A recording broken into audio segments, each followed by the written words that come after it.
Hello दोस्तों, welcome back. Today I will teach all of you that's mathematics of LCM and HCF. ठीक है दोस्तों, आज मैं आप लोगों को अपने इस YouTube channel Arya study point के माध्यम से मैं आप लोगों को लसा और मसा ज्ञात करना सिखाऊंगा। क्योंकि अभी मैंने देखा कि बहुत से बच्चे हैं जो कि स्टूडेंट हैं क्लास 10 में चले गए 9th में, और उनको लसा और मसा भी ज्ञात करने नहीं आ रहा है कि लसा क्या होता है, मसा क्या होता है। और आता भी है तो गुणनखंड विधि क्या होता है, भागफल विधि क्या होता है, फैक्टराइजेशन मेथड क्या होता है, ये सब नहीं पता उनको। ठीक है, तो आज मैं इसके बारे में थोड़ा सा चर्चा करूंगा। ठीक है, तो पहला हमारा रहेगा लसा। ठीक है, लसा जिसको कहते हैं एलसीएम, इसको क्या कहते हैं, एलसीएम, लिस्ट कॉमन मल्टीपल। ठीक है, लिस्ट कॉमन मल्टीपल, और हिंदी में कहते हैं लघुत्तम समापवर्तक, है ना। तो हम ले लेते हैं फर्स्ट हमारा जो क्वेश्चन है। फर्स्ट हमारा क्वेश्चन है, मान लेते हैं मैं 12 और 18 लेता हूं। ठीक है ना, मैं 12 और 18 लेता हूं, और इन दोनों का हम क्या करते हैं, ज्ञात करते हैं लस और मस, एलसीएम और एचसीएफ, गुणनखंड और भाग विधि दोनों का प्रयोग करेंगे, है ना। हमारा रहेगा इधर पहला रहेगा गुणनखंड, और दूसरा इधर हो जाएगा आपका भाग विधि। ठीक है, भाग विधि। तो देखिए इसमें बहुत ज्यादा डिफरेंस तो होता नहीं है लसा में, है ना। अगर गुणनखंड की बात करें तो इधर लिखेंगे 12, इधर क्या लिखेंगे 12, है ना। तो 12 को हम लिख सकते हैं 2 दूना 4 तिहाई 12। ठीक है, 2 दूना 4 तिहाई 12 गुणनखंड हो रहा है ना। इसको खंड खंड मतलब अलग कर रहे हैं, खंड का मतलब भाग, तो 1 2 3, 2 दूना 4 तिहाई 12 हो गया। अगर इसी प्रकार से 18 को करेंगे तो क्या लिखेंगे, 2 3 6 त्रिक 18, 2 3 6 त्रिक 18। ठीक है ना, सबसे छोटे वाले नंबर से भाग देने का करते हैं, और इन सबका गुणा करें पर 18 आना चाहिए। तो 2 दूना 4 3 12, 2 3 6 त्रिक 18। ठीक है, अब क्या करते हैं, इसमें से जो दोनों के गुणनखंड मिलता है, अभी तो मैंने दो संख्या लिया है तो दो ही की बात करते हैं, जो दोनों में मिल गया इसको ऐसे जोड़ा बना देते हैं, और एक 3 भी मिल गया, है ना।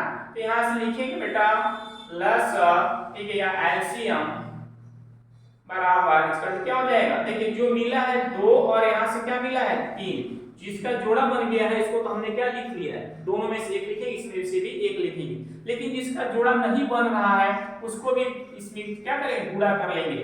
2 का जोड़ा बना लिखे, 3 का लिख लिए। ठीक है, बचा क्या है 2 और 3, इसको भी लिख लिए। 2 3 6 गुना 12 3 36, 2 3 6, 2 3 6 गुना 12 3 36, क्या हो गया, लस हो गया। ठीक है, अब आइए हम तेरा भाग विधि से करते हैं, देखते हैं क्या दोनों से हमारा सही आता है कि गलत आता है। ठीक है, देखते हैं। अब भाग विधि से बात करेंगे तो लिखेंगे 12 18, इस प्रकार से लिख के ऐसे कर दोगे आप, है ना, ऐसे लिखोगे। अब क्या करोगे, इसको भाग देंगे तो देखिए दोनों क्या होता है, नियम होता है पहले सबसे छोटी संख्या 2 से, 1 से नहीं, 1 से तो सारा नंबर डिवाइड हो जाएगा, तो 1 को छोड़ करके तो 2 से करेंगे तो 2 6 का 12, 2 9 18, फिर 2 से 2 3 6 और 9। देखिए अगर दोनों में से कोई भी संख्या कट रहा है 2 से तो पहले 2 से काटेंगे, 2 6 के 12 दोनों कट रहा था, लेकिन यहाँ पे क्या है 6 जाएगा 9 नहीं जाएगा, तो 2 3 6 9 को ऐसे लिख लिए। अब 2 से ना तो 3 जाएगा ना तो 9 जाएगा, दशमलव में नहीं जाना, तो अब 3 से लेते हैं, है ना। तो 3 1 कम 3, 3 3 के 9, अब इसे जाएगा फिर 3 से, 3 1 कम 3, 3 1 कम 3, एक तो पहले से 3 1 कम 3 हो गया। ठीक है, अब यहाँ से लस की बात करेंगे एलसीएम, तो एलसीएम में क्या लिखेंगे, जो ये वाली संख्या है 2 गुणे 2 गुणे 3 गुणे 3, तो 2 दूना 4 तिहाई 12, 12 तिहाई 36।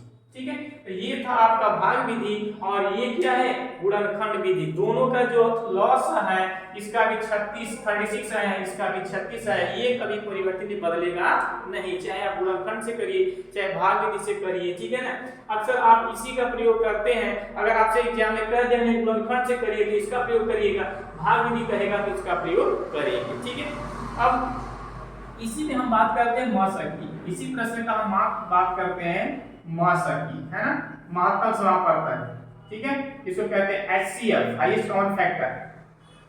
इसमें हम मौसा की बात करते हैं। ठीक है, इसमें भी हम क्या लेंगे, गुणनखंड विधि लेंगे, गुणनखंड, और दूसरा क्या रहेगा भाग विधि, दूसरा आपका रहेगा भाग विधि। ठीक है, दूसरा क्या रहेगा भाग बी थी। अब देखिए गुणनखंड की बात अगर हम करते हैं तो हमारा प्रश्न वही लेंगे 12 और 18 का ही लेंगे, है ना। तो यहाँ पे गुणनखंड 12 बराबर सेम जैसे गुणनखंड यहाँ भी आपने किया है यही लिखेंगे कि 2 गुणे 3 2 गुणे 2 गुणे 3 2 गुना 4 3 12, ठीक है। अब अगर 18 की बात करते हैं जैसे 18 का यहाँ किया था तो 2 3 6 3 18, ठीक है। अब यहाँ से क्या करते हैं जोड़ा बनाते हैं, यहाँ जोड़ा बन गया 2 का बन गया 3 का बन गया, है ना। यहाँ से जब लिखेंगे मॉस या HCF बराबर, तो देखिए जोड़े में से यहाँ 2 बना उसको लिखे और यहाँ पे बना 3 लिखे। तो थोड़ा सा यही बस डिफरेंस क्या है, देखो यहाँ पे भी हम लिखे थे 2 और 3, यहाँ पे लिखे 2 और 3। अब यहाँ पे क्या होगा लॉस में जो बचा रहता है उस बिना जोड़े वाला उसको भी लेते हैं, लेकिन मॉस में क्या करते हैं बिना जोड़े वाले को नहीं लेंगे। तो यहाँ से क्या बन गया 2 3 6, ये हो गया आपका मॉस, ठीक है। ये क्या है गुणनखंड से। अब भाग विधि से बात करते हैं 12 18, क्या है 12 18। अगर भाग विधि से हम बात करते हैं तो भाग देखिए इसमें होता क्या है 2 या 3 जो भी संख्या दी है, अभी तो फिलहाल हमने 2 ही लिया है तो 2 संख्या की बात कर लेते हैं। अब 2 संख्या दी है 12 और 18 दिया है, तो आप क्या करेंगे पहले इसको क्या करिए 12 से भाग दे दीजिए, ठीक है ना। बड़ी संख्या में छोटी संख्या से भाग देते हैं इस प्रकार से। तो 12 एकम 12 2 बार जाएंगे 24, तो एक ही बार देंगे 12 एकम 12, यहाँ से क्या मिला 6 मिला, क्या मिला 6 मिला, ठीक है। अभी हमने क्या छोटी संख्या से बड़ी संख्या भाग दिया था, है ना। अब इसके बाद क्या है 18 में दिया था 12 से, अब क्या करेंगे हम भाग देंगे 12 में इससे 6 से जो हमारा शेषफल बचा है, तो 6 गुना 12, ठीक है। तो हमारा क्या होता है अंतिम में जिस संख्या से भाग देते हैं वही क्या होता है हमारा मॉस। तो यहाँ से मॉस बराबर क्या हो जाएगा 6 या HCF = 6। अंतिम में जिस संख्या से भाग देने पर शेषफल 0 होना चाहिए, अगर नहीं होता तो फिर आगे जाते, तो यहाँ पे 0 हो गया मतलब भाग किससे दिए थे 6 से भाग देने पर 0 आया, तो मौसा कितना हो गया 6 हो गया, है कि नहीं। सिंपल है ना। तो आप बहुत परेशान रहते हो कि सर कैसे होगा कैसे होगा, क्लास में बहुत डिस्टर्ब करते हो, सर हमको नहीं आता है सर बता दीजिए। देखिए कितना आसान है, आसान है कि नहीं है, बिल्कुल आसान है ना। तो इस प्रकार के प्रश्न आप आसानी से हल कर लोगे, कोई दिक्कत है। अगर 3 अंकों की बात करते हैं, चलो आप लोग कहते हैं सर ये तो 2 ही अंक है 3 अंक का क्या होगा। अगर 3 अंक में भाग विधि से बात करते हैं, जैसे मान लो आपको दे दिया हो 15 दे दिया हो 30 दे दिया हो और 48 दे दिया हो, ठीक है। तो इसका क्या करेंगे अगर हम गुणनखंड से बात करते हैं तो 15 का क्या करेंगे 15 को पहले लिख सकते हैं क्या क्या लिखोगे 3 गुणे 5 3 5 15 और 30 है तो 30 को क्या लिखेंगे 2 गुणे 3 2 3 6 5 30 2 गुणे 3 2 3 6 5 30 और 48 है, ठीक है ना। 48 छोटा छोटा गुणनखंड लिखते हैं तो क्या हो जाएगा 2 दूना 4 3 12 3 36 2 दूना 4 3 12 3 36 नहीं ये तो नहीं होगा, तो 2 दूना 4 दूना 8 दूना 16 ये भी नहीं होगा, ठीक है। तो आइए दूसरा विधि प्रयोग करते हैं। तो देखो क्या लिखोगे देखो देखो इसको लिखो क्या 2 दूना 4 दूना 8 2 दूना 4 दूना 8 दूना 16 16 तिया 48 2 दूना 4 दूना 8 दूना 16 तिया 48, ठीक है। अब यहाँ से हमें क्या करना है ज्ञात करना है मौसम, क्या ज्ञात करना है मौसम। तो देखो आप क्या करेंगे हमने बोला था जोड़ा बनाएंगे। अब यहाँ पे 3 और 5 है, इसमें भी 3 और 5 है, ठीक है। इसमें भी 2 3 है लेकिन 5 नहीं है, मतलब 5 तो ऐसे ही कट गया। अब इन दोनों में 2 है लेकिन इसमें 2 नहीं, 2 भी कट गया। अब क्या बचा 3, तो 3 इसमें भी मिल रहा है इसमें भी मिल रहा है, तो यहीं से क्या हो जाएगा यहाँ से मौसम बराबर क्या हो जाएगा केवल 3, एक छोटी सी संख्या क्या मिला 3 मिला, ठीक है।